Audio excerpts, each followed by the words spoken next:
Bien, eh bien, je vous propose de commencer le grand tour de ce midi. Vous aurez remarqué que les couleurs et les polices de caractère sont celles du New England, sauf qu'on n'est pas à Boston, mais on est à Auderghem. Donc, voilà le cinquième case record du Chiric Hospital.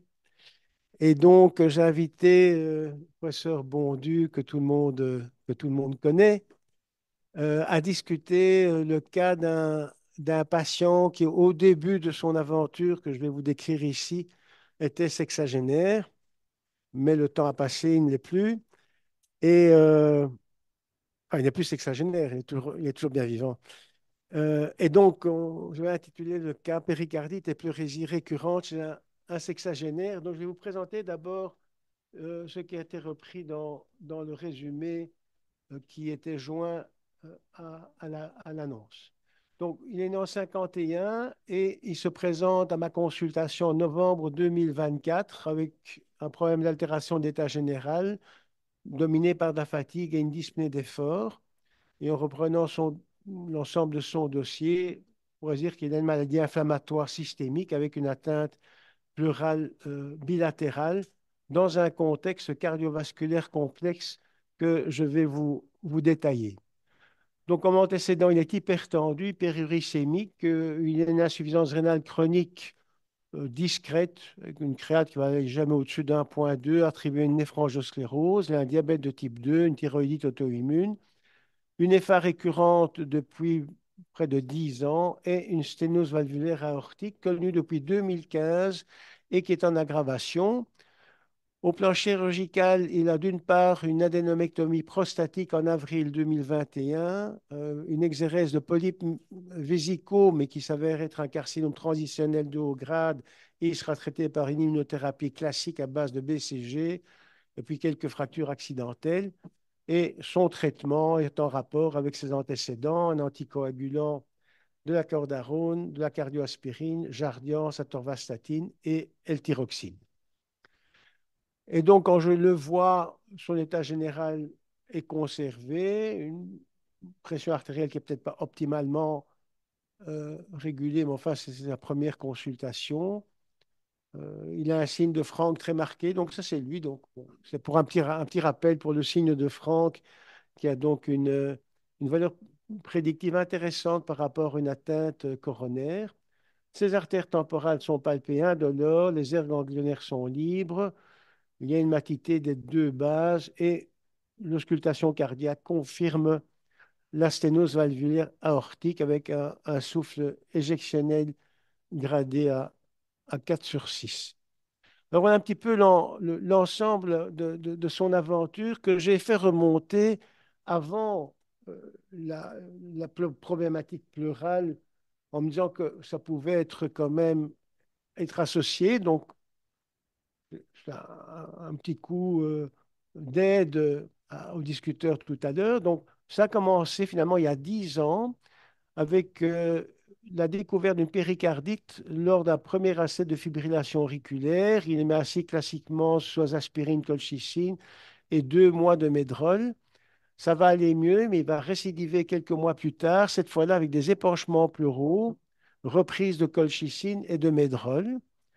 Et puis en mars 2015, en dépit de ce traitement, l'évolution péricardique évolue vers une péricardite constrictive associée à une coronarite assez sévère, non symptomatique.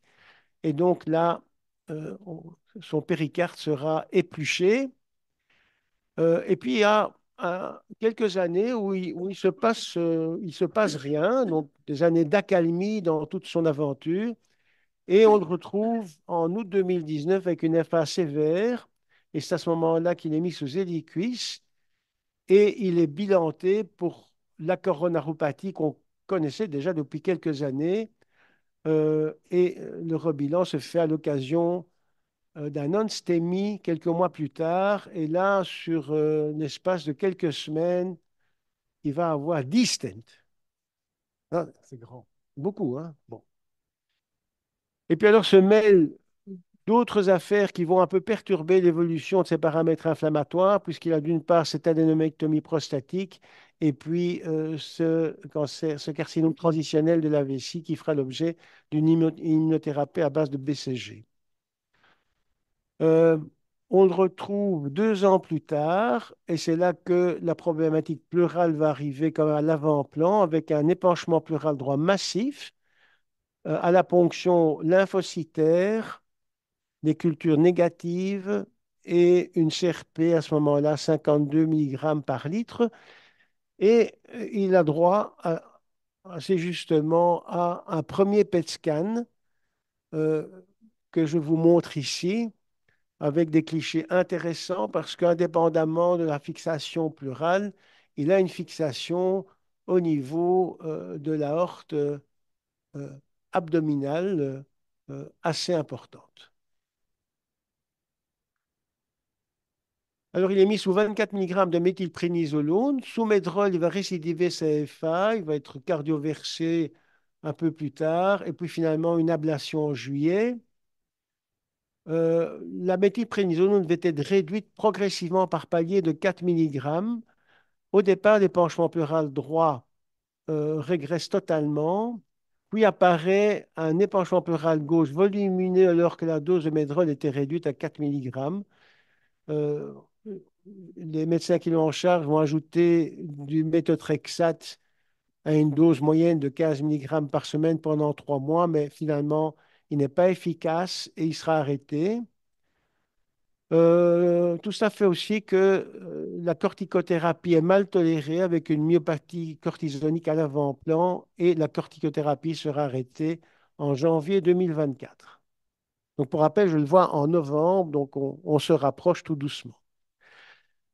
Alors, il y a une nouvelle évaluation qui est réalisée en hôpital universitaire parce que finalement, ça ne va pas mieux ni au niveau de ses épanchements, ni au niveau de son syndrome inflammatoire.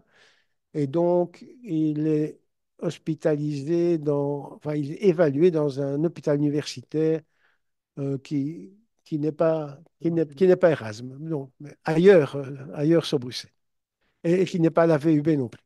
Bon. Et donc, il y a un PET scan de contrôle qui est réalisé, et donc on voit un épanchement pleural droit avec des adhérences pleurales, des épaississements pleuraux qui sont hypermétaboliques, et ceci des 2 côtés. Et alors, ce qui est intéressant, c'est qu'en fait, au contrôle du PET scan, vous allez voir que l'inflammation aortique a régressé finalement. On peut imaginer conjointement à la corticothérapie quand même de quelques mois qu'il avait eue. Ah, vous voyez, ça c'est l'ancien, ça c'est le nouveau. Et donc vous voyez que au niveau du premier PET scan, voilà, il est hypermétabolique au niveau aortique et ceci disparaît, a totalement disparu euh, lors de cette nouvelle mise au point en 2024. Alors, suite à ça, il reçoit 2 bolus d'1 g de solumédrol et puis il y a une hypothèse de maladie auto-inflammatoire, j'imagine, et donc il reçoit un anti-L1 pendant une semaine sans amélioration sensible. Alors, vu que ben, rien ne va mieux. La biologie reste inflammatoire, les épanchements pleuraux bilatéraux, les épaississements pleuraux. Le patient va bénéficier d'une biopsie pleurale en juillet 2024. Et cette biopsie pleurale révèle des remaniements inflammatoires chroniques au sein duquel on observe par-ci par-là des lymphocytes et quelques plasmatocytes, mais qui ne dominent pas le tableau. C'est vraiment la fibrose euh, aniste, comme on dit, hein, donc sans éléments cellulaires qui dominent. Et donc, comme l'état général reste pas bon, qui reste dyspnéique, ceci associé d'ailleurs à un syndrome restrictif important compte tenu un peu de la chronisation de cette pathologie pleurale. Euh, je vous montre l'évolution de la CRP en la faisant remonter à 2018. Et donc, c'est à partir de 2019, on voit que ça commence à grimper. Et puis, en fait, cette CRP qui va fluctuer, mais avec des incidents vers le haut, mais qui correspondent à ces problèmes urologiques. Et vous voyez que finalement, c'est seulement durant cette période-là que le traitement à base de médrol un petit peu plus appuyé va permettre de normaliser la CRP qui va remonter lorsque le médrol sera réduit vers 4 mg et finalement arrêté. Alors, il y a une prise de sang qui est réalisée lors de la consultation. Ces blancs ne montrent rien de particulier. Il y a une très discrète anémie euh, plutôt microcytaire. Vous voyez que l'insuffisance rénale chronique elle était parfois montée à 1,2. Finalement, elle est vraiment très discrète. Normalité des tests hépatiques, pas de consommation du complément, enzyme de conversion d'angiotensine normale en cas négatif, FAD négatif. Euh, une discrète hypergammaglobulinémie polyclonale portant sur les IgG et le syndrome inflammatoire.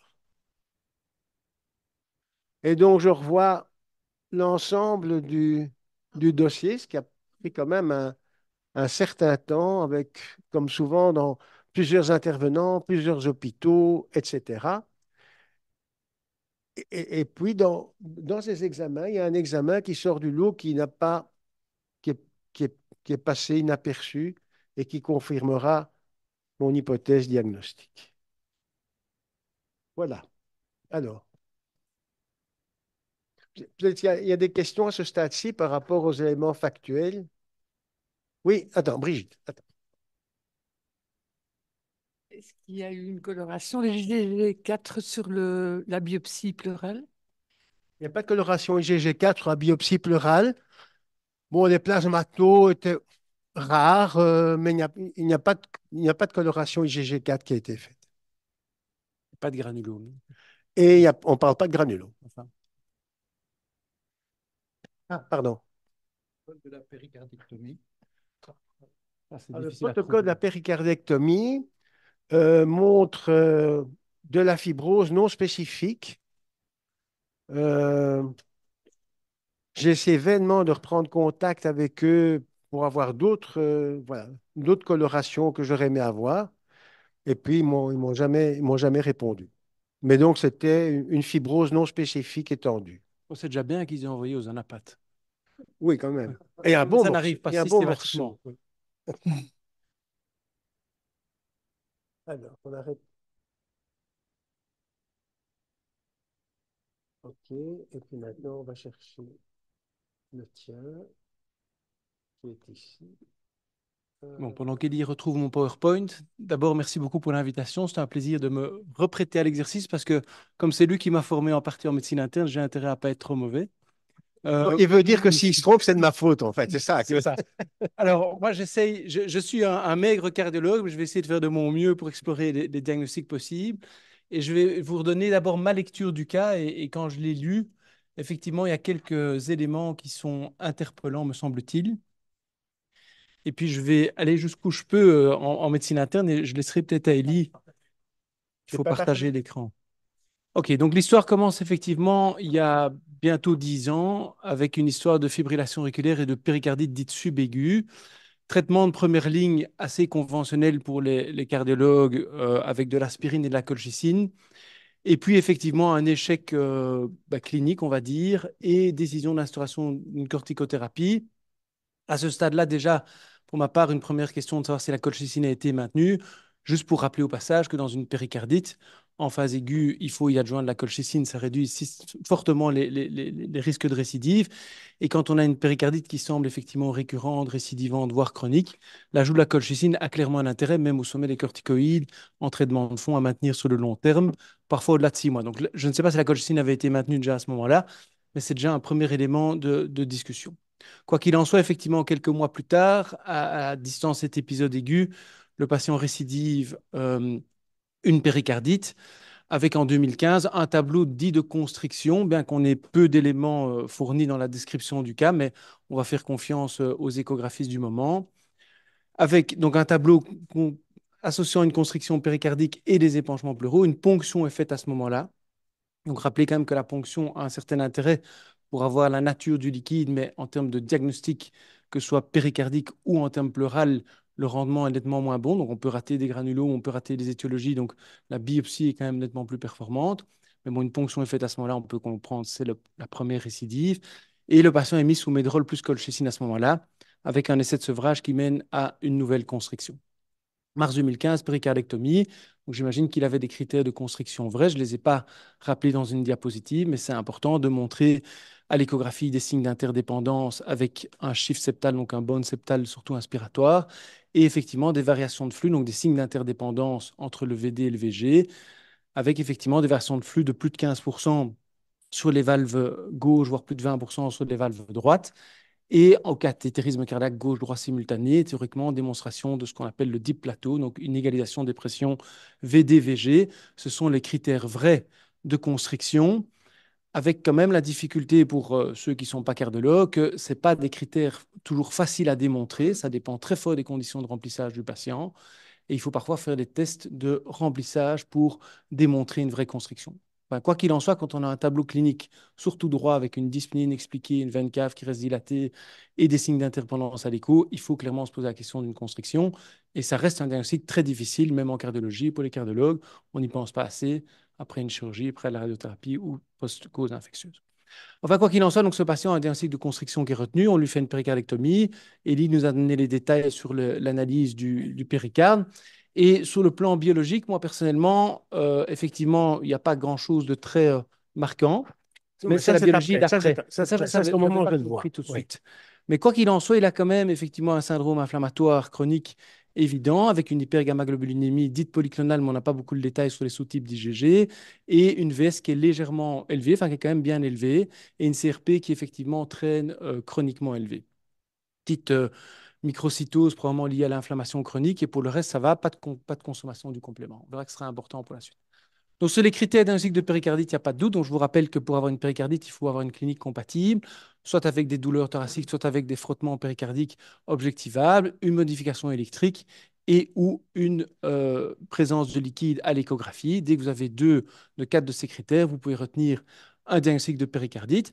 Et donc, si la plupart des péricardites sont des péricardites aiguës et évoluent bien, les péricardites peuvent être récurrentes et il y a donc des critères effectivement de péricardite récurrente. Donc, dès qu'une péricardite euh, dure plus de 4 à 6 semaines, on dit qu'elle est incessante. Si elle récidive dans les 4 à 6 semaines après arrêt du traitement, elle est récurrente et elle devient chronique quand elle perdure plus de 3 mois.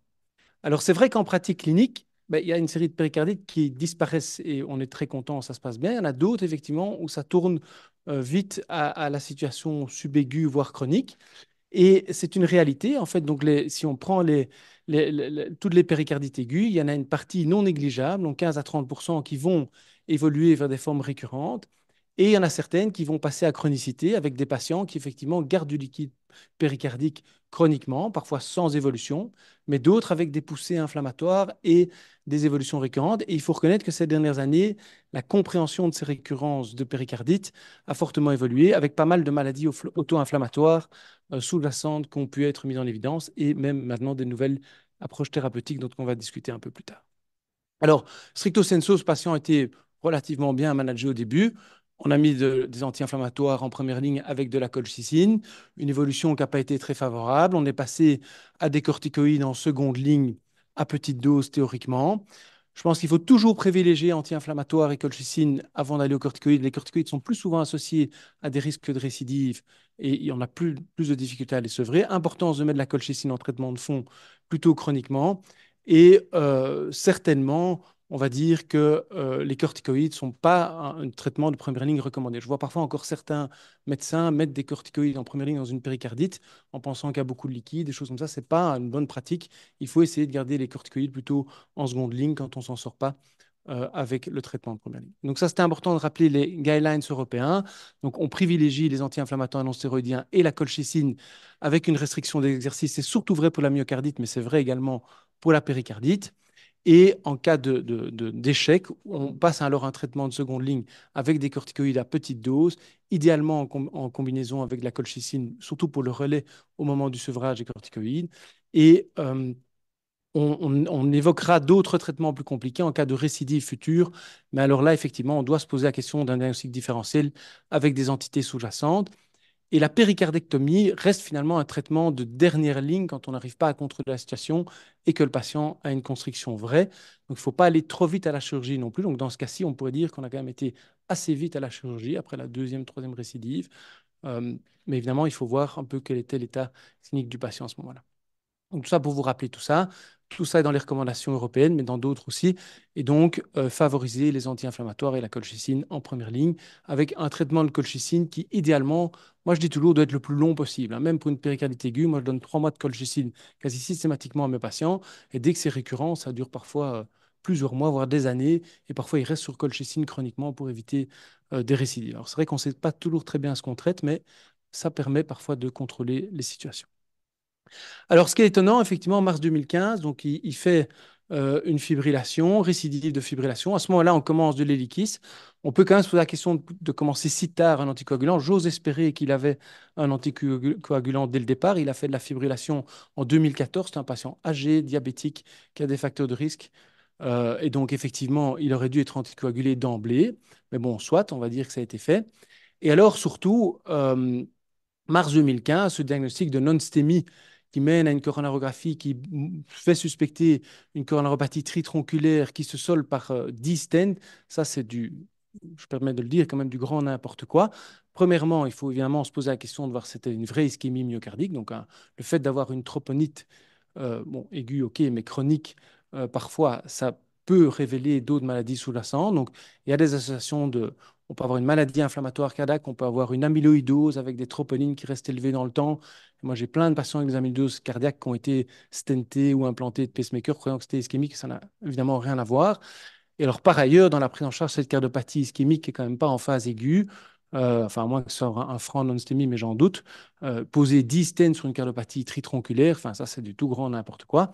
Donc, en général, quand on a une revascularisation tritronculaire, on préfère une revascularisation chirurgicale, surtout chez un patient diabétique. Plus on met des stents, plus on augmente le risque de thrombose de ces stents et on revascularise effectivement que s'il y a une clinique suspecte d'ischémie myocardique ou on le fait à visée pronostique. Mais en général, quand on est tritronculaire, c'est plutôt une approche chirurgicale. Donc là, il faudra que les Bon, cardiologues. la discussion qui avait eu lieu, me semble-t-il, au travers du dossier et de ce que le patient racontait, c'est que dans la discussion multidisciplinaire avec les chirurgiens, le fait qu'il avait eu une péricardiectomie euh, les avait un peu Préfère pas. refroidis pour une approche chirurgicale. Voilà, c'est ça qui ressort. Ouais. Je pense qu'une péricardectomie n'est pas un obstacle à un pontage. Au contraire, il diminue le risque d'avoir une péricardite L'adresser constructive après. après. Mais donc, voilà. Ceci dit, en plus, voilà, bon, les réactions péricardiques post-chirurgicales, c'est surtout vrai chez les jeunes, chez les patients plus âgés, c'est un peu moins vrai. Mais bon, on aurait pu vraiment l'opérer, je pense, à ce moment-là. Enfin, donc, remettre en cause le diagnostic de cette ischémie myocardique, je pense que c'est quelque chose déjà d'important à ce stade. Et je vous invite à tous, pas vous arrêter juste à une troponine élevée. Donc, la troponine élevée, c'est loin d'être de l'ischémie systématiquement. Ça peut cacher d'autres maladies. Je demanderais quand même bien à Ellie, être sûr quand même qu'il n'y ait pas une grosse HVG chez ce patient. Ça, je peux mettre de côté l'amyloïdose, qui donne aussi des péricardites constrictives chez certains patients. On va dire qu'il n'y a pas d'HVG, donc on va mettre de côté ce diagnostic-là. Discuter le timing d'initiation de l'anticoagulation, on l'a dit, et l'approche de vascularisation, donc ça, c'est fait. Alors, 2021, on lui instille donc ce BCG. Alors, à la première lecture, je m'étais dit, tiens, ce BCG, c'est corticoïde, il a peut-être réactivé un Mycobacterium bovis et fait une infection systémique, mais ça ne coïncide pas dans le temps. Donc, ça, je pense que je peux refermer le tiroir aussitôt. Et donc, mais ça aurait pu être effectivement une option.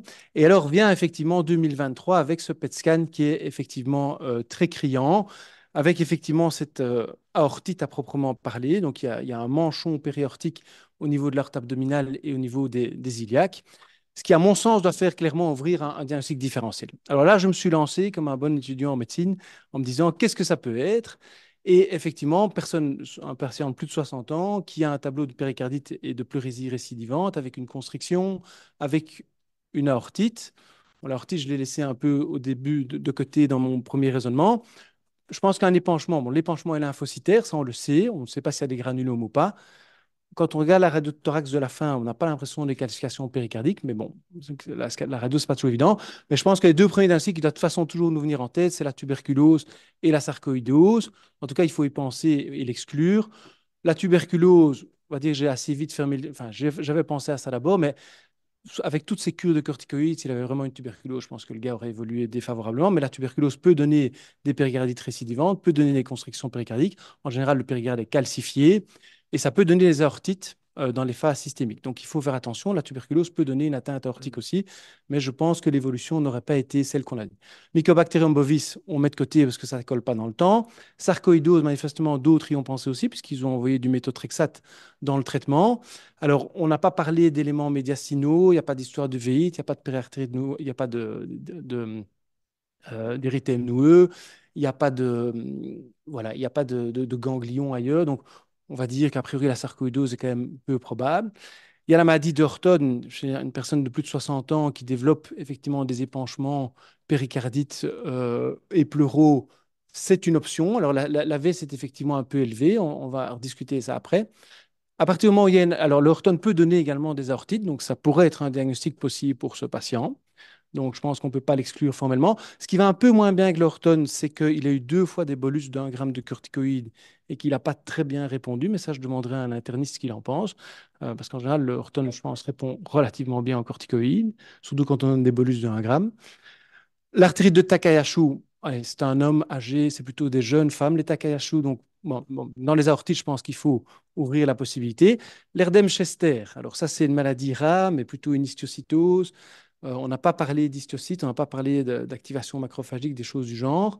Mais épanchement péricardite et atteinte artérielle, il faut quand même ouvrir la possibilité. Euh, et donc, je l'ai quand même ouverte. Alors, un lymphome, je suis content de voir que Dominique est dans l'audience, mais je pense qu'actuellement, on a des épanchements lymphocytaires qui traînent et avec une réponse aux corticoïdes, on doit quand même se méfier. On a déjà eu, nous, des lymphomes cardiaques comme ça qui avaient été passés sous silence, qu'on a pris pour des myocardites. Quand on a biopsié dedans, on s'est rendu compte que c'était des lymphomes. Donc, il faut faire gaffe aux lymphomes. Ce n'est pas toujours évident enfin, c'est pas toujours cliniquement aussi évident. Donc, ça reste un diagnostic possible. Maladie de Behçet, j'ose imaginer qu'Elie m'aurait quand même dit qu'il venait du bassin méditerranéen. Si j'ai bien compris, c'est plutôt un de nos collègues de Mons. Donc, on va dire que a priori, on va dire que non, mais ça reste une possibilité avec des atteintes artérielles également. Lupus, il n'y a pas d'atteinte d'organes, il n'y a pas de consommation de compléments, donc je pense qu'on peut le fermer.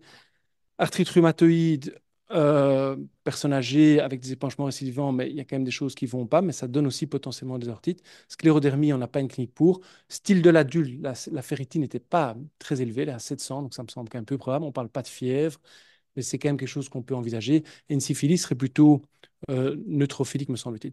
Alors, comment je suis arrivé à ça? Ben, j'ai effectivement ouvert les différentes possibilités. Ben, si on prend les causes de péricardite, ben, elles sont très nombreuses. Ça peut être des événements infectieux multiples, souvent viraux, mais parfois bactériens. Attention, effectivement, aux mycobactéries ou d'autres bactéries un peu plus rares. Euh, on peut avoir évidemment beaucoup de maladies auto-immunes ou auto-inflammatoires qui donnent des atteintes péricardiques et pleurales. Et je pense que pour ce cas-ci, on est probablement plutôt dans ce spectre-là. Mais ça peut aller jusqu'à l'amyloïdose. Donc, attention effectivement aux maladies auto-inflammatoires. Attention au Horton, à la maladie de Takayasu, on l'a dit. Attention à l'amyloïdose. Donc, moi, j'ai eu un cas Erasme d'une constriction péricardique sur une amyloïdose, la transthyrétine. Donc, ça existe aussi. Donc, on y pense peut-être moins. Enfin, donc voilà, les causes péricardites, vous les connaissez. Et c'est en tout cas une des manières de rentrer dans ce cas. Alors, l'autre manière de rentrer dans ce cas, évidemment, c'est de se focaliser sur l'aorte. Et là, on commence à restreindre solidement le spectre, parce que le problème du péricarde, c'est qu'il y a beaucoup d'étiologies possibles.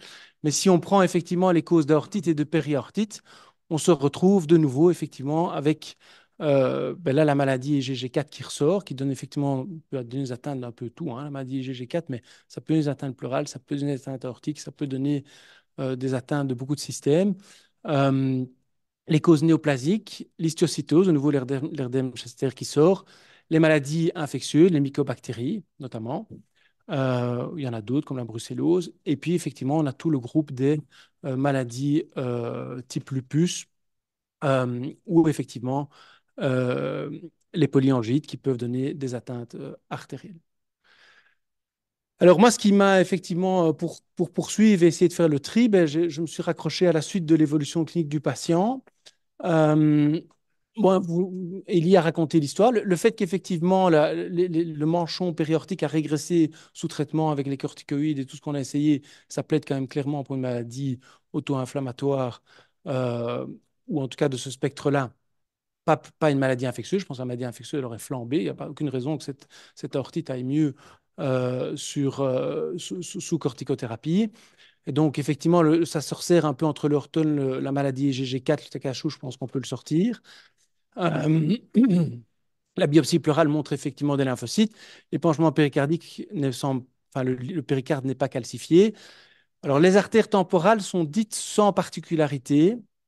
Alors ça m'a un peu perturbé parce que l'Horton restait quand même pour moi une possibilité à envisager.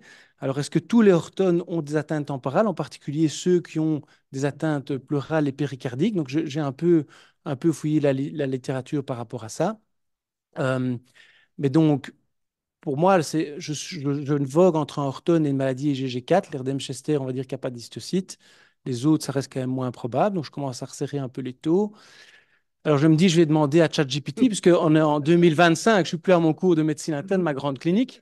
Donc, je peux utiliser ChatGPT. Il n'a pas donné de restriction, hein. Donc, et alors, ChatGPT, c'était assez mauvais. Enfin, j'ai demandé association, épanchement péricardique récidivant, péricardite chronique. J'ai demandé épanchement pleural lymphocytaire et des atteintes artérielles hypercaptantes au PET. Et voilà ce que ChatGPT m'a sorti. Donc, la tuberculose, forcément. M'a dit Takayasu, OK, mais ce n'est pas le profil. Sarcoïdose, on y a pensé, pas de réponse méthotrexate, c'est quand même moins probable. Le lupus, il n'y a pas de consommation du complément. Le B7, OK, mais il faut voir un peu le profil du patient. Et puis voilà ce qu'il conseille, ChatGPT. Donc ChatGPT, ça n'aurait probablement pas marché pour le patient. Enfin, je ne connais pas la réponse finale. Et puis j'ai refait un petit PubMed, parce que ça, c'est quand même pas mal PubMed, hein. Il y a des bonnes données là-dessus.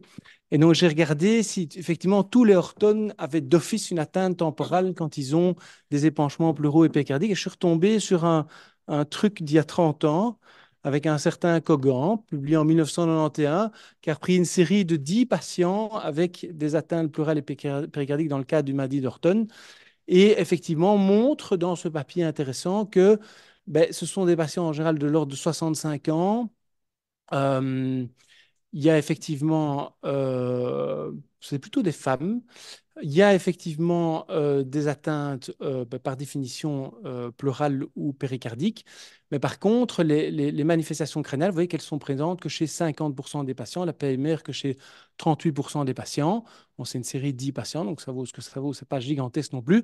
Mais ça montre quand même que les atteintes temporales sont pas systématiques. Donc l'Horton, je pense que je ne peux pas le balayer complètement à ce stade-ci.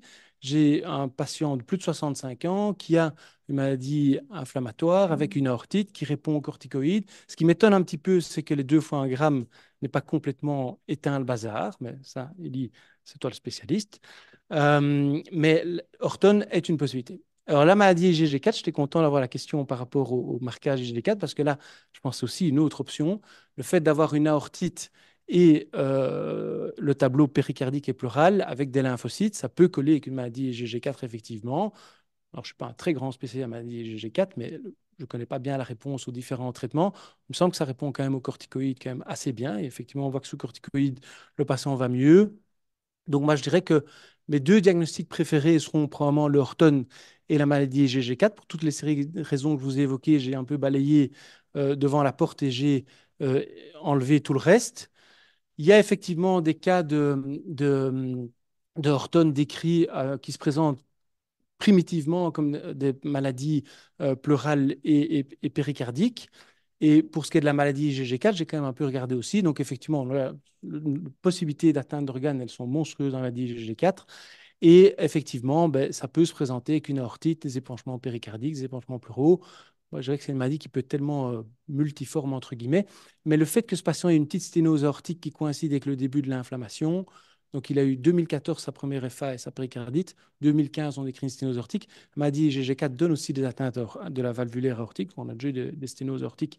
Il y a des maladies IgG4 chez nous, Erasme. Donc, je pense que c'est clairement un diagnostic potentiel aussi. Alors, si tu me demandes de faire la part des choses entre les deux, là, je t'avoue que mon cœur balance parce que c'est un patient de 65 ans qui a quand même une petite VS. Bon, la VS, c'est peut-être pas monstrueuse pour un orthone non plus, mais ça a été fait après plusieurs cures de corticoïdes. Euh, c'est un homme, 65 ans, donc ça pourrait, je pense, être un orthone. On aurait été content de voir des granulomes quelque part, peut-être dans la plèvre, mais on n'a pas cette notion-là. Et la maladie IgG4, clairement, bon, les IgG4 sont polyclonales un peu élevées, mais on aurait voulu avoir quel était le dosage d'IgG4 chez ce patient. Ça m'étonnerait qu'ils aient fait ça dans un hôpital périphérique et que ça a traîné dans un tiroir pendant des années, mais enfin, qui sait, il y a peut-être un interniste qui est passé par là. Et voilà, après, j'ai un peu de théorie sur le management des péricardites récidivantes, mais à ce stade-ci, moi, je dirais que je serais entre Horton et maladie IgG4, et j'avoue avoir un peu de mal à trancher entre les deux. OK, très bien. Alors, questions, commentaires.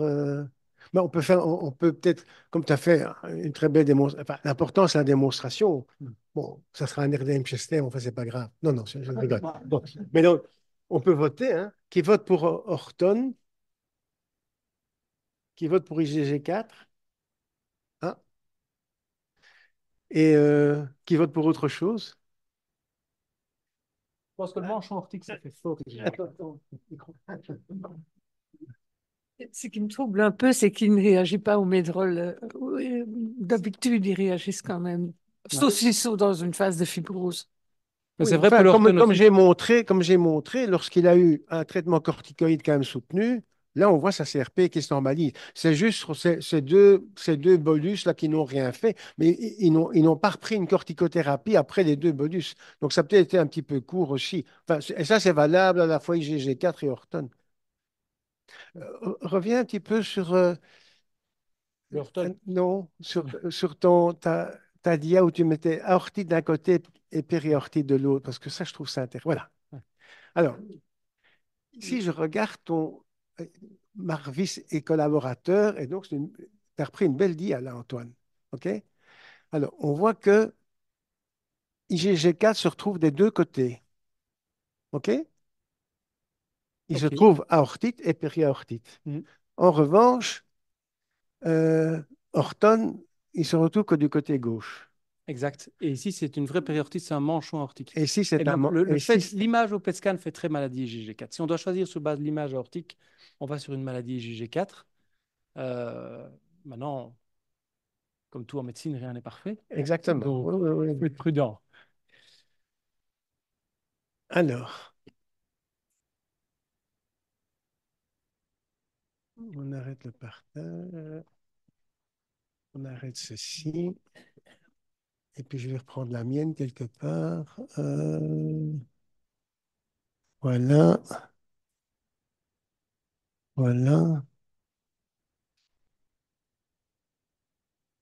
voilà. Voilà. Maintenant, on va faire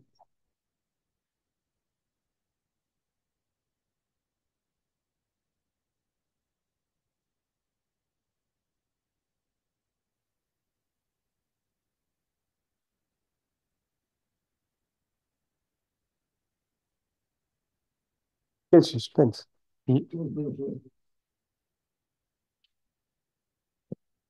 OK, mais donc en fait, on m'avait contacté sur ce cas quand j'étais en vacances au mois d'août. Donc en fait, c'est Deveuze qui m'avait appelé. Bon, je connais voilà, un confrère là, qui a un problème, on ne s'en sort pas, etc. Donc j'avais regardé le dossier.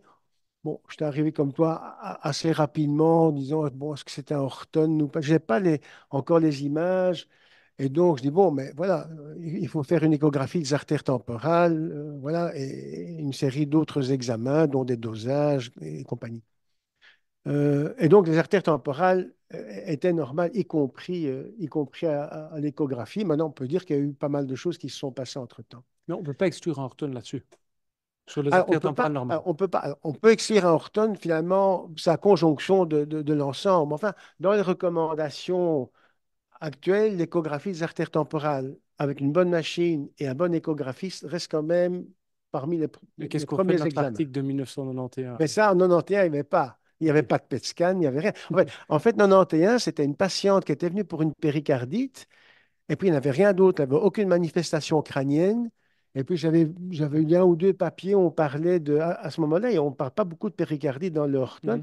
Et je me fais faire une biopsie d'artère temporale qui était tout à fait typique de Horton. Et puis, après, on a revu les cas avec Marie-Paul Guillaume On à était moins l'époque. bon dans la détection, hein. On n'avait Voilà. pas Oui, tout à l'échographie. fait. Ah oui, oui. Alors, bah, un autre indice, évidemment, entre Horton. Parce que ça se termine en disant, on fouille le dossier et on trouve quelque chose qui est passé au blanc et qui permet le diagnostic. Avec le Horton, je ne sais pas très bien ce qu'on aurait pu passer à côté. Donc, sur cet élément-là, on est quand même plus IgG4. Et la réponse au corticoïde aux 2 bolus de 1 gramme à Horton répond dans quasi Mais 100% des bon, cas il ou faut quand pas? même un traitement soutenu. Ce serait trop simple. Il suffit Pas de trop donner simple. 2 bolus rentrés chez vous, tout est fini. Donc, ça demande quand même voilà, une certaine persistance de la corticothérapie. Et donc, il était vu en médecine interne à Arlon. Bon, j'ai anonymisé les noms. Donc, en mai 2023, et donc il y a un premier rapport du 17 mai 2023. Et dans ce rapport est repris toute la biologie, dont la CRP, et il y a des IG4 qui ont été demandés, mais c'est mis en cours. Et donc, comme ça arrive parfois, lorsqu'on voit des patients en consultation, si on n'a pas vraiment insisté sur ce qui n'a pas été dosé, il y a des résultats qui peuvent passer au bleu, hein. Et en fait, il y avait des IgG4 quand même à presque 2 fois la valeur supérieure de la normale dans ce premier élément. Et donc, je me suis dit, mais mince, quoi. Donc, si on a les IgG4, on va regarder les IgG4. Je me dis, bon, c'est quand même curieux qu'on n'ait pas été jusqu'au bout du raisonnement. Euh, et puis, euh, et puis, elle est revue à un mois plus tard, avec de nouveau un long rapport qui se termine par lymphopénie CD4 à suivre, IgG4 légèrement majoré, donc ils ont été vus. Donc les IG4 ont été demandés, sont revenus positifs et il est mis légèrement majoré alors que c'était largement majoré avec une hypergamme polyclonale à, à- à suivre également.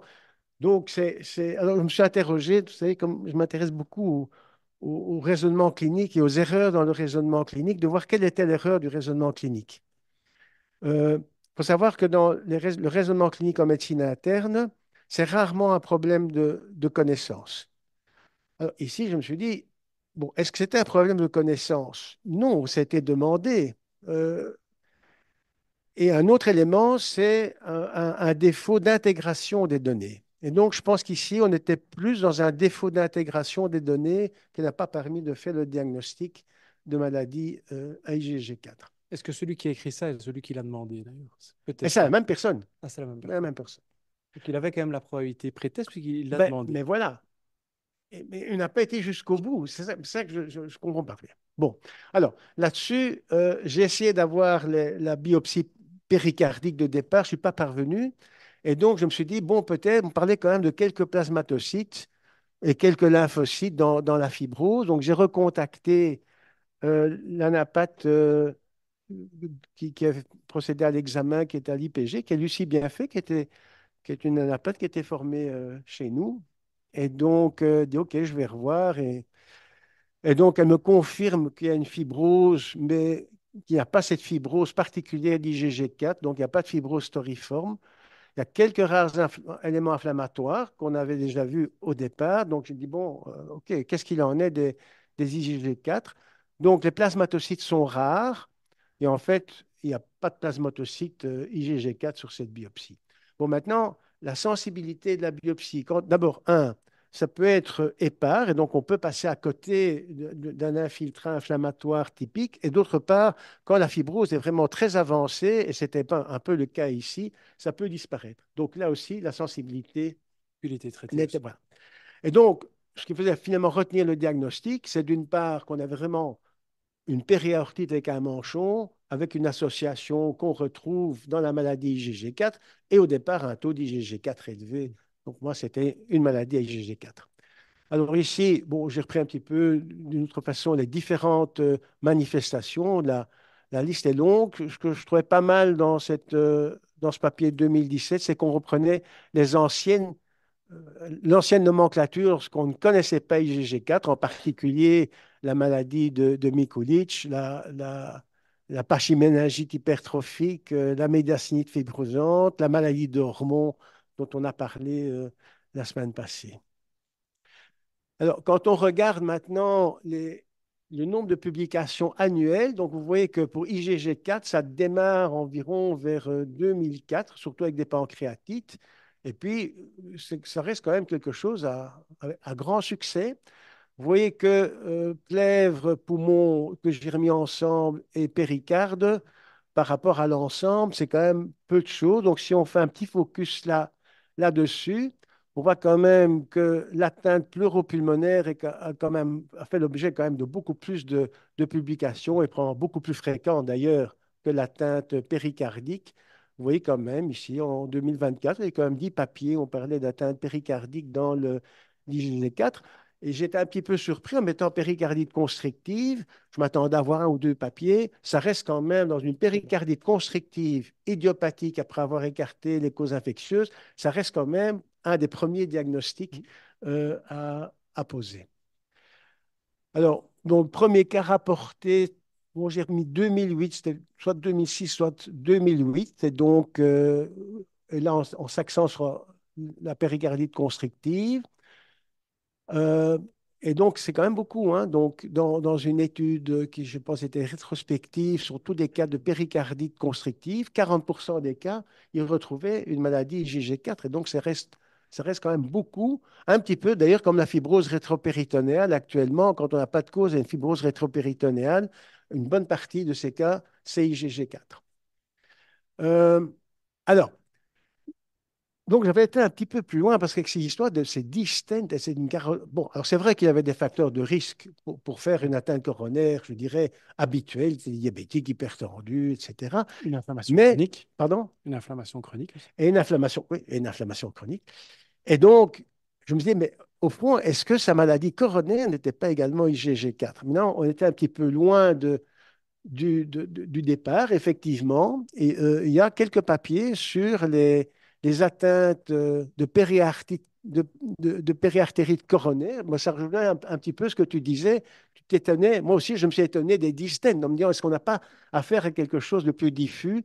Donc, bon, j'ai demandé qu'on refasse une résonance pour voir ce qu'on pouvait retrouver quelque chose au niveau des artères coronaires, mais cette enquête-là est restée négative. Euh, L'association, là tu en as parlé, des péricardites et de l'atteinte pleurale dans cette revue de 33 cas, oui, de 33 cas, il y avait 18% d'atteinte pleurale associée. Donc l'association pleuropéricardique IgG4, également une entité syndromique intéressante. Dans une étude plus récente, ça va même plus loin, puisque là, ils trouvent la moitié des cas une atteinte pleurale dans des péricardites constrictives et IgG4. Et alors, le dernier point, mais tu en as parlé, c'est l'atteinte valvulaire cardiaque à IgG4. Et donc, comme son atteinte valvulaire est en train de progresser quand même de façon importante au cours des derniers mois, je me suis demandé s'il n'y avait quand même pas également une atteinte IgG4 au niveau valvulaire. Mais donc, on verra. Il est arrivé un moment où son cardiologue lui recommande d'avoir un traitement de son atteinte valvulaire aortique. Enfin, ça, on pourra en discuter euh, à part pour voir dans quelle structure est-ce que ce sera ta vie ou plutôt une chirurgie ouverte. Et ça, nous, on a eu, je pense, de mémoire, deux, trois cas de maladie IgG4 avec des sténoses aortiques. Et donc, c'est pas, peut-être pas si rare que ça. Et on a eu aussi un cas d'anévrisme de l'aorte ascendante qui était une maladie IgG4. Donc, je pense que c'est pas toujours facile. Enfin, ben voilà, c'est ce que tu rapportais un petit peu, hein, quand on regarde l'histopathologie de valve aortique encadrant percement valvulaire, dans ce papier, ils voyaient dans 17% des cas, quoi, près de quasi 2 cas sur 10, où il y avait IgG4 sur une grosse série d'atteintes valvulaires. Et ça, je pense que c'est un message important pour tous les chirurgiens cardiaques, parce que ce soit ces maladies-là ou les hyperéosinophilies, toutes ces maladies inflammatoires, je pense qu'on n'envoie pas assez de morceaux de valve en anapathe après une chirurgie. On enlève des valves aortiques sans se poser de questions. On fait la même chose dans les maladies aortiques. Et je pense qu'il faut vraiment pousser à avoir des anapathes chez tous ces patients beaucoup plus systématiquement. Maintenant, si on lui fait un TAVI, on n'aura pas un morceau de Dans le valve. TAVI, ça, c'est peut-être la limite du TAVI, mais Oui, on ne fait pas des TAVI à tout le monde, voilà. pas à 65 ans, Mais donc ici, on a pas encore. remis du Medrol 24 mg, plus du rituximab 2 fois 1 gramme. Il a évolué favorablement avec une normalisation assez rapide, ça va, c'est de sa CRP.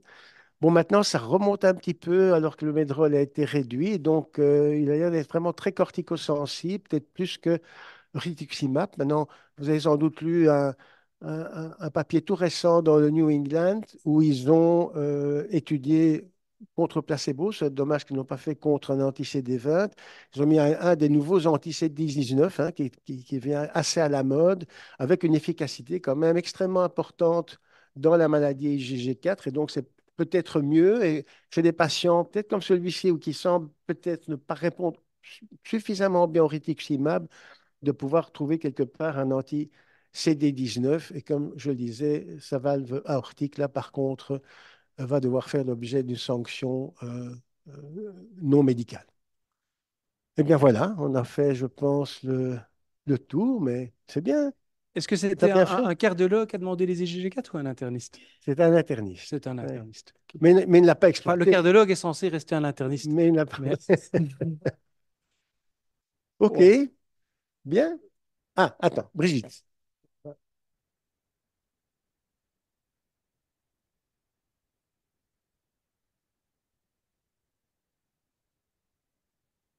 Je voulais juste dire que la sensibilité, l'IgG4 périphérique dans le diagnostic de la maladie est quand même relativement bas.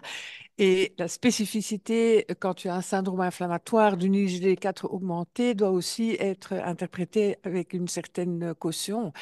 Donc, normalement, on dit que le diagnostic doit être fait vraiment sur la biopsie, sauf si tu as une fibrose très avancée, et surtout comme c'était le cas ici, quoi. Mais bon, c'est Oui, difficile. c'est vrai. Plus, OK, mais donc, alors, si on se remet dans une approche bayésienne, je veux dire que la probabilité sur base atteinte pleuropéricardique d'origine indéterminée, un syndrome inflammatoire et surtout le manchon périaortique, on se retrouvait avec une probabilité a priori qui était quand même intéressante. Mais tu as raison de rappeler que, bon, on a peut-être eu la chance qu'il y avait cette IgG4 dans le sang augmenté parce qu'elle aurait pu très bien, effectivement, ne pas l'être. Mais enfin, si elle était présente, elle était présente. Est-ce qu'on a à un moment donné redosé ces encas?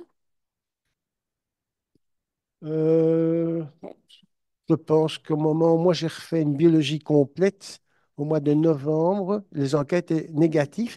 Et d'ailleurs, je n'ai pas repris sur le tableau, les IgG4 étaient normales d'ailleurs, dans la prise de sang du mois de novembre 2024. Moi, j'ai d'abord une petite question de non-cardiologue. Tu as dit quand on voit une troponine élevée, il ne faut pas seulement penser ischémie, à quoi il faut penser d'autre? Mais pour toi, par exemple, une amylodose à L cardiaque, ça donne effectivement une toxicité. En fait, la troponine monte dès qu'il y a un dommage cardiaque, quelle qu'en soit la nature. Ça peut être un dommage ischémique, c'est la présentation la plus classique, mais ça peut être des atteintes inflammatoires ou des maladies de dépôt avec une toxicité pour le myocarde.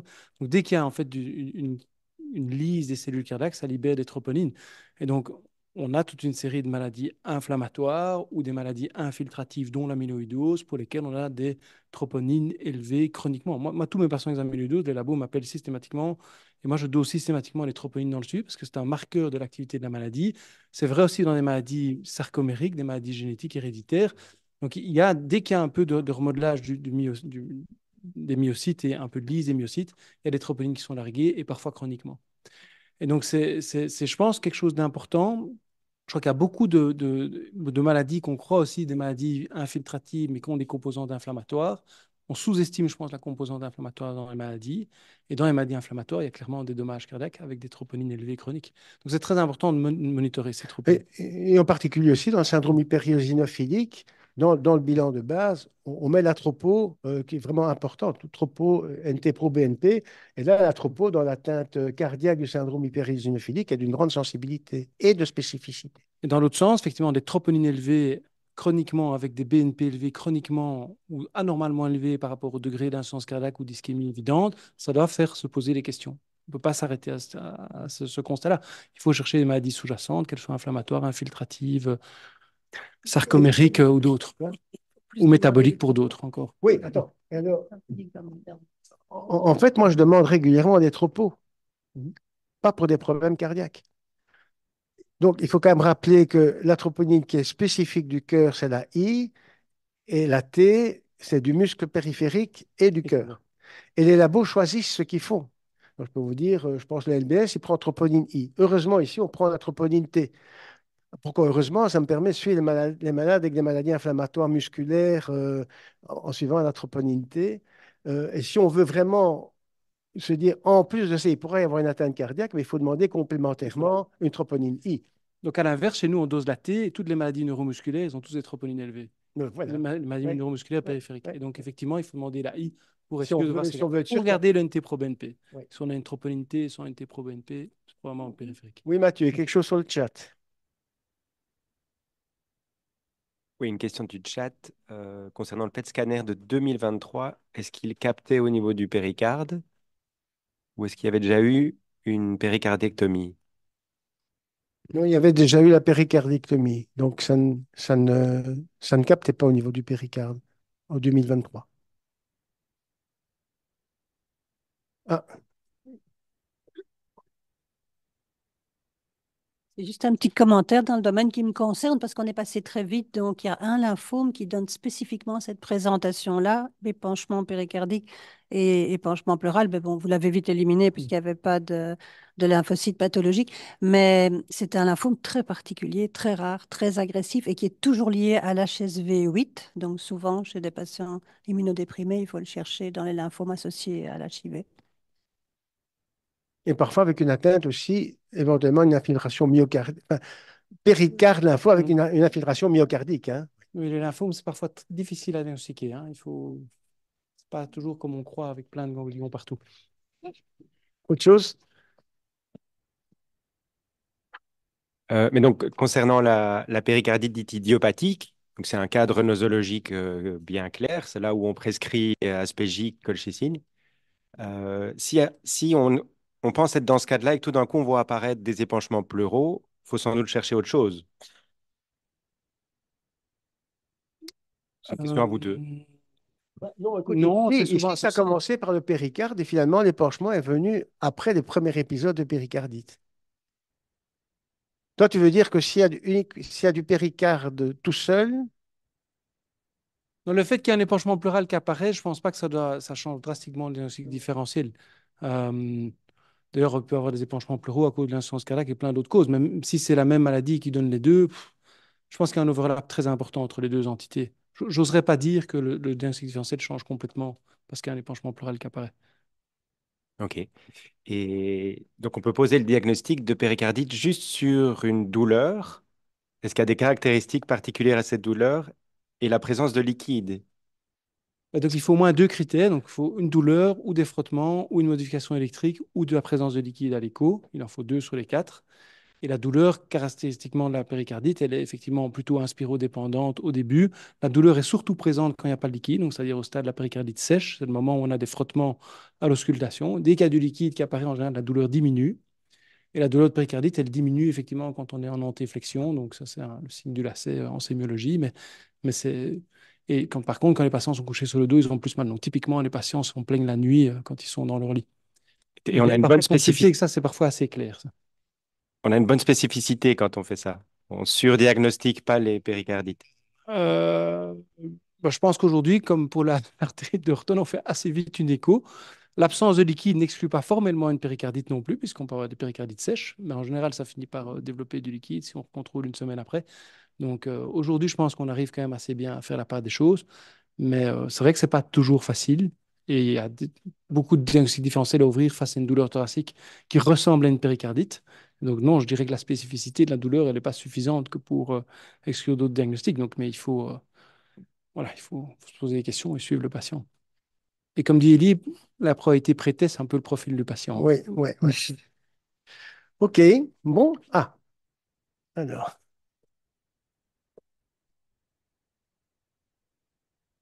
Si. Donc, les épanchements pleuraux s'intègrent dans le syndrome inflammatoire. Est-ce qu'on a une confirmation du taux de protéines qu'on a retrouvé dans les épanchements pleuraux? Est-ce qu'ils sont exsudatifs ou transsudatifs? C'était un exudat sur ce coup-là. Hein. Non, non, c'était clairement exudatif, oui, oui. Voilà. Après, moi, j'avais quelques salles, je ne vais pas vous les présenter parce qu'on n'a pas le temps, mais je pense que dans les péricardites récidivantes aussi, il y a quand même des nouveautés avec pas mal de phénomènes auto-inflammatoires qui sont maintenant décrits. Un rôle important de l'IL-1. Il y a effectivement dans les péricardites récurrentes des rôles pour des anti-IL-1. Et donc, il faut quand même aussi. Une péricardite récurrente, parfois, il y a des maladies évidentes à trouver, parfois, c'est des maladies auto-inflammatoires.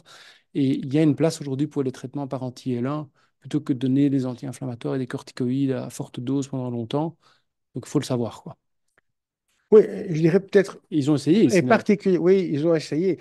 Alors que, oui, le tableau, oui, enfin, on pouvait imaginer. On Mm. pouvait imaginer ça. Alors, c'est vrai qu'avec la crise Covid, enfin, je ne sais pas si ton expérience également, on a vu quand même une augmentation non seulement importante des péricardites, mais des péricardites récurrentes. Et donc, j'ai quelques patients qui sont effectivement sous anti-L1 parce qu'on ne s'en sort pas sans. Ouais. Oui. OK. Merci Voilà, merci Antoine. Très beaucoup. bien. Très bonne démonstration.